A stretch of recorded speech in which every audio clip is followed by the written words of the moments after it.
All Loz D Punch Out TV. How are you all doing on this Monday evening? Hope you're all well out there. Hope you're all well. I quickly want to talk about just seen. Well, I saw this yesterday, but I didn't get around to making a video about it. But Devin Haney sends warnings to Jack Catterall. Be careful what you wish for. Because they've been going back and two over Twitter. Nothing nasty. Like Jack's said, if you want to fight, he's ready when you are. But the reason why I'm doing this is because Devin Haney, to me, I don't like the dude anymore. He's a nasty piece of work. He was straight on Twitter after the Regis Prograis loss to Jack Catterall, putting video clips up and laughing at Regis, saying Regis is salty and all stuff like this. Listen, if anyone's salty, it's you over Ryan Garcia whooping your ass, and now you're suing him for money. But if this fight can be made, I'd love it, because for me, I think Jack Catterall schools Devin Haney all day long.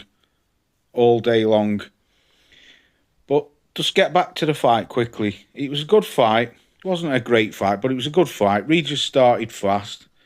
Got the knockdown. I had him up by 1 round. And then Jack just turned it up. Because he's quite a slow starter, Jack Catterall. He's got a very good defensive fighter.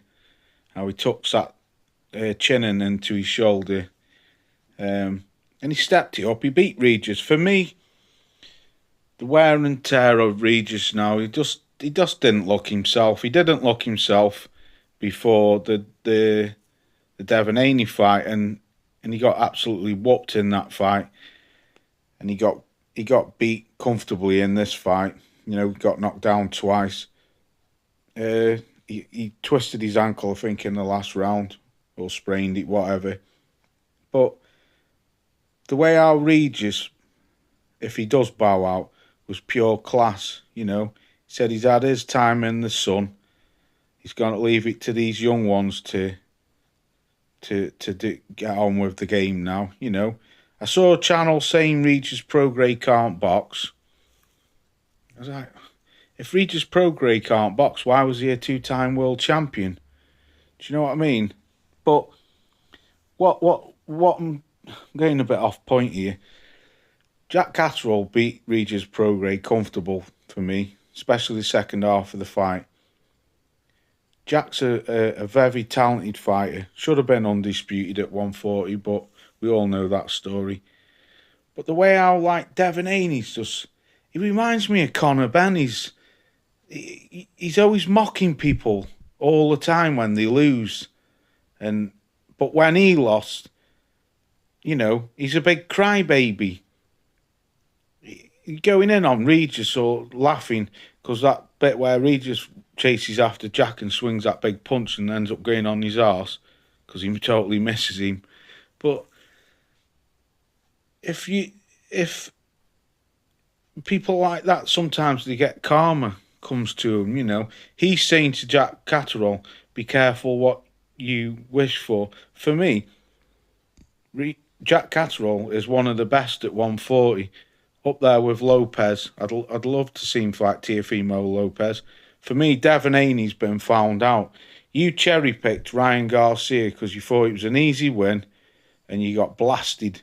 You couldn't deal with the left hook, the check left hook of Ryan Garcia, and then you're a crybaby. And I just read one of the comments what just made me laugh on Twitter. Someone put, be careful, Jack. He'll probably try sue you if you win. Because that's what he is. He's a crybaby. His dad's an absolute bellend, Bill Haney. Big mouth Bill Haney. Or should I say, bellend Bill Haney. He's always on there threatening sue people and stuff like this. Coming out with, I want my son to kill Ryan Garcia and stuff like that. And then when his son gets levered, he's a big crybaby. And so's Devin Haney. But I hope they do make this fight. I really do. I hope Eddie makes this fight.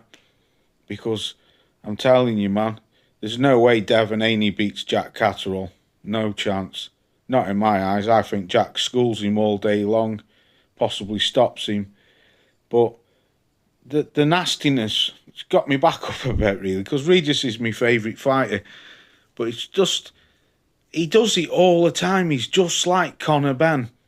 He's always mocking fighters when they lose all the time. But then, like, when it happens to him, he's a big crybaby. I mean, I don't know. Just going off on one, I suppose. But, God, Eddie, make that fight, man. Make that fight, Devin Haney versus Jack Catterall. So we can all have a laugh at Devin Haney when he gets beat. Because I think Jack's absolutely schools him. He's a special fighter, Jack Catterall. And I think we need to get behind him. He's he's not the most exciting fighter, but to watch, technically, the kid's great, man.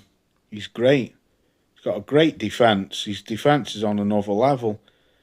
His timing and everything. He's a good fighter. I hope he gets a shot at the world title now, because he really does deserve it. You know, he took step-aside money when Josh Taylor fought Jose Ramirez. He took step-aside money for that. Then he fought him for Undisputed, got robbed. Then he was waiting around for 2 years to make this fight with Josh Taylor. You know, he needs to push on. He really does.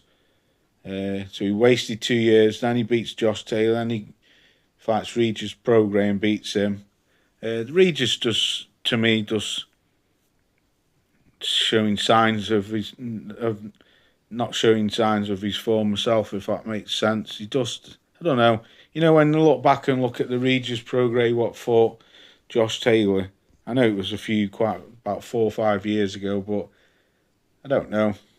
Just looks a shadow of his former self. But I loved the sportsmanship, what Regis did. Shook his hand, said he's the best fighter he's ever fought, and he offered to give him any tips. That was true gentleman sportsmanship, that. And then you got the likes of shithouse Devin Haney mocking him for losing. So, hope they make this fight, because I want Jack to whoop his ass. Anyway, peace out, and I'll catch you very soon.